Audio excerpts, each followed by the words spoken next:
Tucked away behind tall trees on the edge of downtown St. John's, there's a place many of you have the luxury of not knowing. This big red house is a refuge for some of the most vulnerable people in our province. For $650, POU, I don't even know if I'm going to be able to do it. Well, how much did they give you? Like $850? $850, right? We left for $200, and it's POU. It's an emergency shelter when you need a place to crash, and a home if you're unable to live on your own. Andrew Brazel was injured a couple years ago, so he couldn't work. He's staying on the second floor temporary shelter, getting help finding a place he can afford. People like Brazel and his buddy Adam usually stay for a month or two until the right apartment comes along. Everyone here has a story. Stories of serious mental illness, drug and alcohol addictions, living on the streets, and being in and out of jail. I was in prison for attempted murders and bank robbery.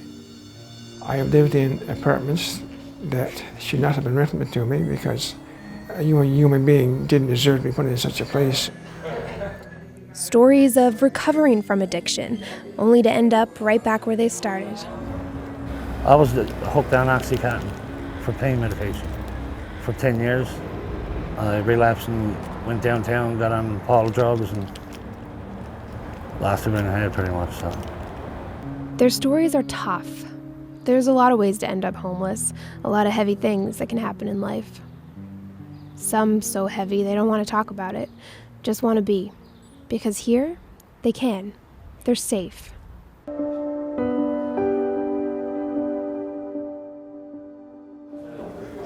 Keeping all right? Oh, yeah. Great, good to see you. That sense of safety comes from this man, Major Lloyd George. He's been running the Salvation Army Wiseman Centre since it opened 10 years ago, helping about 1,600 people along the way. Major George tells stories of hope. We had an individual there a few years back. He's with us a couple of times. I remember one Christmas receiving a card from this individual. And in the card it said, "Last year I was with you, I spent Christmas with you, and I thank you for that." But he said, "Last year I had no family, no job, no hope." He said, "This year I'm with my family, I have an opportunity for 2 jobs, and my future looks brighter." And so, letters like that really mean a lot to us. But this is a good stepping stone too. Right? Oh yeah, true. We always believe this. People's lives can change, we believe that God loves everyone as they are, but He's not willing to leave them there. He wants them to change for the better, and that's our mission here, to help them to reintegrate into society. Ken, did you get? Please be nice. Did you get the message? For some, the Wiseman Centre is a safe haven on the way back into the everyday world most of us take for granted. For others, this place is home. Johnny Folsum has lived here for over a year. He's up on the 3rd floor in a bachelor apartment, what's called a supportive housing unit, which means they're not totally on their own. They have help staying clean, getting to appointments, and know someone is always there if they need it. If I can just get around and belong. For all my life, I never belonged out here. Most doors are closed. The society is very unforgiving to criminals. I'd like to make this point clear to somebody that's thinking about getting into crime and stuff and everything. If you think that it's going to be 2 years, if the judge says it's 2 years in prison, that's all there is to it, is just the 2 years, you're going to be sadly mistaken, because it never gets over. It never gets over. Not until the day I die, then my record is clear. What was that like being in there? For me, it was just a sense that I'll never get off this merry-go-round, because that's what the prison system is like. Halfway houses, streets, prison, back to the halfway houses, little one-room apartments, streets. It was just the fact that, oh man, I'll never get off this merry-go-round. I'll never get off this merry-go-round. But I'm off the merry-go-round now, It's great. You look at me like I'm a single man here living in a bachelor apartment and everything. You think you must be really lonely, and you must be really bored, and you must be really this, and there's not much to it. Like, there's not much to it, which is, there's probably not much to it, but I mean, this is right where I want to be, and it's a hell of a lot better than where I have been. When he was coming out of a halfway house, hopefully for the last time, Folsum was worried about falling back into that merry-go-round. If I relapse back into booze or drugs at all, I'm right back into a federal penitentiary for probably 4 or 5 years just for using that all. I gotta be monastic. You know, I gotta be monastic. That's the way the system wants me. Because, you know, I did some crazy things. The system can't afford me to be doing more crazy things. You know, anytime it looks like there's a threat that I'll be doing more crazy shit, they put the clamps on me. With roughly $850 a month income from the government and his criminal record, Folsum figured he could only get another cheap, no-questions-asked room in a shared house known as a bedsitter, until he found the Wiseman Centre. It's impossible for somebody to come out of prison and to go into a halfway house and then be put into a bed-sitting room and make it. I consider myself very lucky today to be here today in a pretty secure environment for me to be able to write and play my music, and to be left alone when I want to be left alone, and to socialize when I want to socialize. It's the day before payday, so everybody's out, everybody's bumming, everybody crazy. Folsum looks at these guys and sees himself. Outside of transient people coming and, you know, just staying for a month or two and going again. Like, I mean, you know, it's booze and drugs. It's not a good scene for being unstable, right? You know, if you want to be stable, you know, you stay away from that stuff.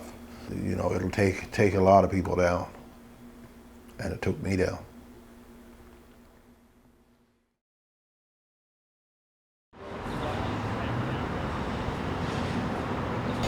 I bought that for $60 in Halifax when I got out of prison from Dorchester. I went to Halifax halfway house and I had money. And then I reoffended and I was in prison for another 4 years after that. That blanket sat there waiting for him while he did his time. I worked for a good bit of the time. For a good bit of the time I didn't work either, and I was on the streets of Halifax for 8 years, and you know, that's you know, it's just a daily grind of getting up and wondering where you could scam or steal or enough to get you screwed up. Yeah. And that's the way I lived. Sometimes you feel good, and then it bites you in the ass, and a lot of times you don't feel good. You know, you're looking for that good feeling again, just like a dog chasing after its own tail and everything, right? I don't know. I'm glad I'm at where I'm at, put it that way. Growing up in Ramia, Folsum says he never had dreams for his life or a sense of responsibility the way his buddies did. In a small town, Newfoundland, that I grew up in, everybody partied. You never took time to get to know yourself, what you wanted.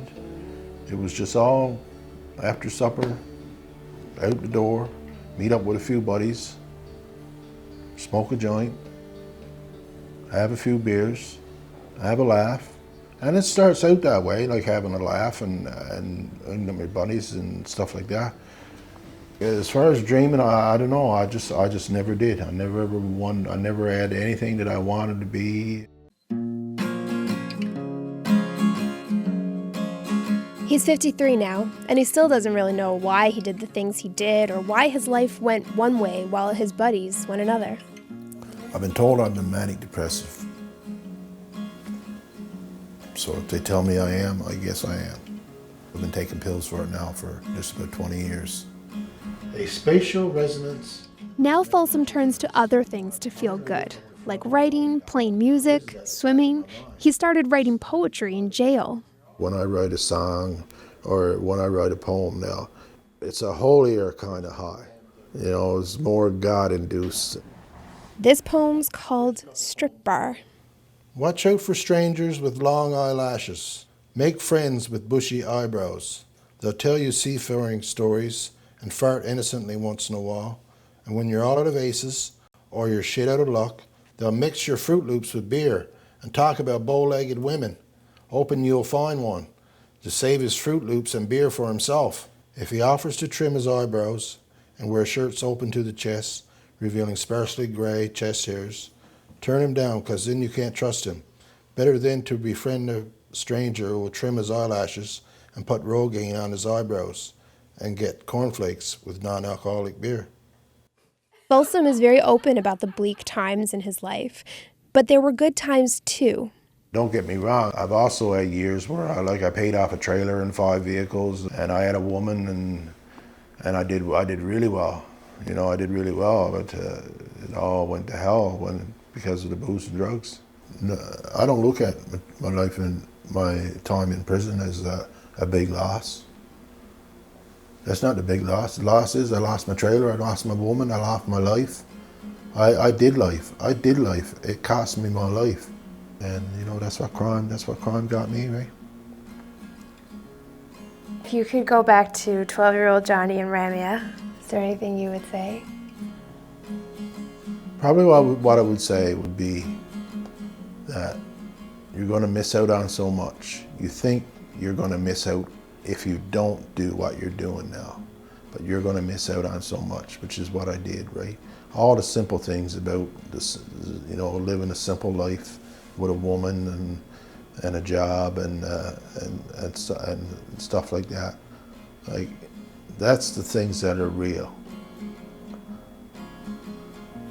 Running with your head in the wind, like, I mean, you think that's where it belongs, type of thing. But, you know, if you could just see what you could have and instead of what you're going to lose, because everything you get, you're going to lose it. And that's what happened to me. Everything I had, I lost it.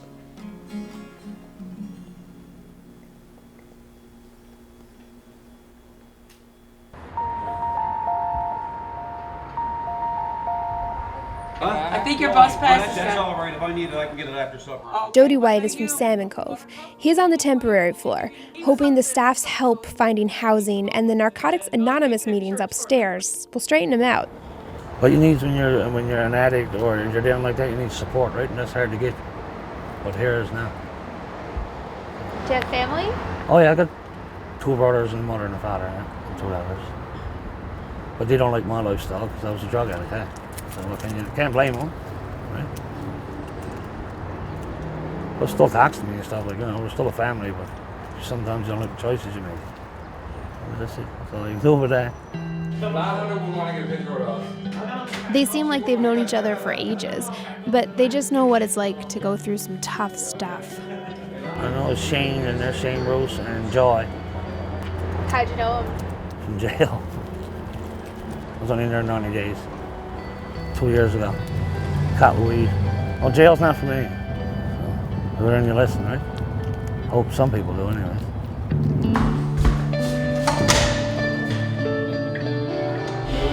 After a gunman opened fire at a congressional base. It took Aaron Walters a long time to learn his lesson, but he did. How you doing, Aaron? I'm pretty good. See you, buddy. What you reading now? Madness and Civilization. Madness and Civilization, It's yeah. about the mentally ill and how society is treating them all these individuals. Okay. But I can say from personal experience that things have improved just in my little short lifetime. We see quite a difference in you from the time you came Yeah. to even now. Well, just before I moved in here, I was so slowly slipping away. Yeah. Slowly slipping away. But I got this, and like it was a new atmosphere, a new spirit. Walters is 55, and he's been living here on the 3rd floor supportive housing unit for 9 years. When I was a boy, I suffered some head trauma, and I couldn't outgrow it. I got high school, but after that, I couldn't maintain a routine of school or work. So I'm living on assistance, not having a decent place to live or enough money to live on, caused me getting in trouble with the government. And this was the case with me for about 14 years. Along the way, I was diagnosed as schizophrenic. He still doesn't know what happened to him when he was a kid. My parents have touched on it, said this or that about it, but they've never really sat down and told me exactly what happened. Walters left home in Rocky Harbor at 17, got messed up with alcohol, eventually vandalized some property, and found himself in front of a judge. The police brought him to the Waterford Mental Health Hospital. I exploded in court, and I said, okay, let's go to the Waterford. That was the determining factor, the beginning determining factor. It's not easy to give up independence, you know. I was only a young man in my 20s, and I didn't want to be obligated to be taking medication or to admit the fact that I'm mentally ill. It's a very difficult thing to comply with. Like Folsum, he lived in cheap rooms and bedsitters, sharing a bathroom, kitchen, living room, sharing addictions, anger, mental illness. I've seen people that lived in bedsitters and all they got there is a bed. Some guys only got a mattress. It's a breeding ground for crime, abuse of drugs and alcohol. It's like a constant watch in the bedsitter. Like if some guy wanted to smoke drugs or drink alcohol or have casual sex or play loud music, I didn't fit in real well there. But right here, I could get my own time. I could do what I want when I want to do it, which is great. Surrounded by books, just like when he was a kid. A love of reading passed down from his grandmother to his father to him. Books are always there, and I just always had a natural aptitude to go and pick one up and read, and I've got a strong desire to know who I am. Experts will tell you there's a strong connection between trauma, mental illness, addictions, poverty, and crime. People here will tell you they live it. What percentage of people who get in trouble with the law are living in poverty, living in bedsitters like that? We are not poor by choice. We've got whatever problem, we've got whatever trauma, that's what it is. And so, you know, give us a decent place to live, enough money to live on, then come sit down and engage us. We'll talk to you, you know. We'll find the words to heal up these problems. Rachel, what do we have for dinner today?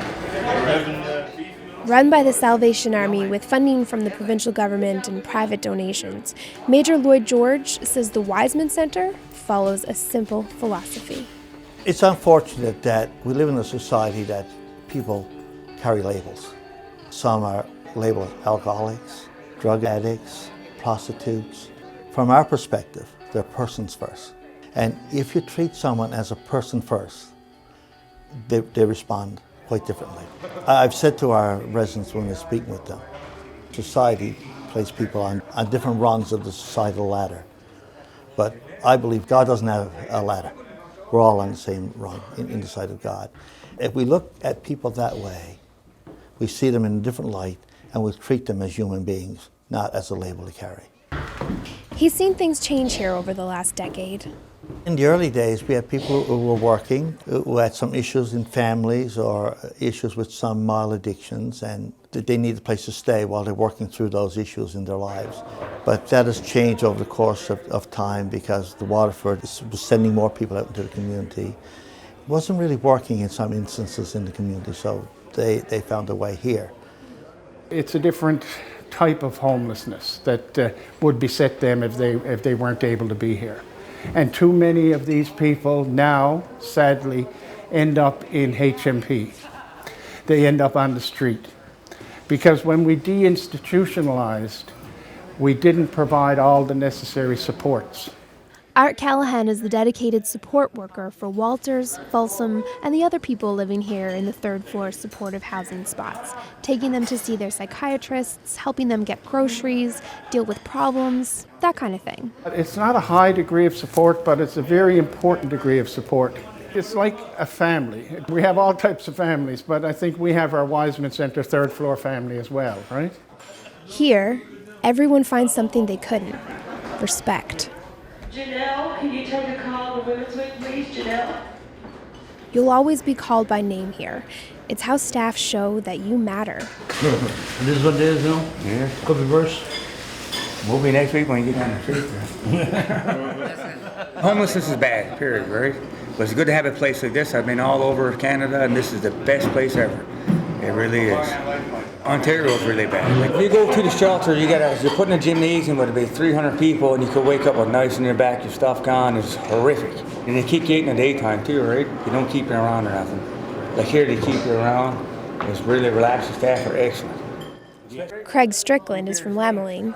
After decades of moving around, he's hoping his next move is his last. He has programs for people that's in suffering from narcotics or opiate addictions or whatever upstairs 3 times a week. And if you got no IDs and stuff, they send you down to New Hope and he helps you get your ID, get you straight away, apartment, give you furniture, clothes, a better deal on. One of the boys is moving out today, so maybe give it to him. The Wiseman Centre is one of 6 shelters in the city, and it's home to 30 people at any given time. The shelters are all there to help people clean up their lives. Lana Reed and Carolyn Reed, who aren't related, help with that cleaning. They'll set you up with counseling today and a place to live tomorrow. Curious, there was a place that, and they bought me to it. Yeah. And I looked at it, but the rent was like $800. Pay you until it's tomorrow. Yeah. I'll do the same. All their Take you somewhere else. They'll find you somewhere. When you look at the rents, of course, it's kind of recommended that people should not pay much more than 30%, 25 to 30% on the rent. Most of our clients are spending more than that. I usually try to find something around the $600 range. $600, possibly pay on utilities. Well, I sort of think if it's a place that I would consider living, then it would be suitable for the client. There was a time at the centre when people were moving really fast. Now we have a tendency to have clients for a little longer, but it's because it's harder to find affordable, suitable housing. There are landlords that I have worked with that have actually dropped the price of rent, knowing that a client goes into a place, that we get it furnished for them, that it's a safe, secure place. That, for me, that's great. It's like Christmas. To hear that someone says, I was really nervous about coming, I didn't know anything about it, and I wondered, would I be judged, and then to hear that they felt welcomed, that they felt accepted here, and that they felt that, I got someone that's going to help me get pieces together. I sat down with a guy the other day, and he's like, well, what about when I leave here? That's kind of scary, because and just being able to tell him about the services that we provide, and I always say once a Wiseman Centre client, always a client, really, even if they can't come back here now because we're full or when they're housed, they can drop in and talk to us. If you come back, they'll welcome you again. Maybe at times they might see themselves as a failure because they have to come back. I have 4 girls, and I often say to my girls, you're not a failure until you give up. Keep trying, and we'll keep working with you. I think the most difficult for us is when we read the obituary and see that someone has passed away at a very young age, who spent time with us, and who had hopes and dreams, and we had hopes and dreams for them as well, and to find that life was cut short. We had a gentleman here some time ago, and he had no place to spend Christmas. He was in his own apartment, but he was lonely. We said, come spend it with us. And before Christmas, he passed away. And that was difficult. We look forward to having him with us and to spending time with us, but he passed away, and he had applied for a apartment on the 3rd floor. When it came available, he was no longer with us. That was difficult. Yeah. They leave an impression with you. They leave a part of themselves with you, even when they leave. Because, there's not all sad memories. There's good, happy memories here. Yeah. If situations impact people's lives, if relationships break down, if there's an issue that people can't pay the rent, and people need somewhere to stay. So there's no kind of, a homeless person as one set kind of people. We come from all kinds of backgrounds, and it could be any of us experiencing that at any time. For some, they move on and they do really well. For others, they don't do as well, and that's the difficult time. It's difficulty for us, but we keep on doing it, because if there's one we can make a difference in, it's worth it. It's worth it. My life was a circus. I set it down. the system set it down for me, or I set it down, whatever. But the circus is down, and you know that's where I wanted to stay. It feels real secure.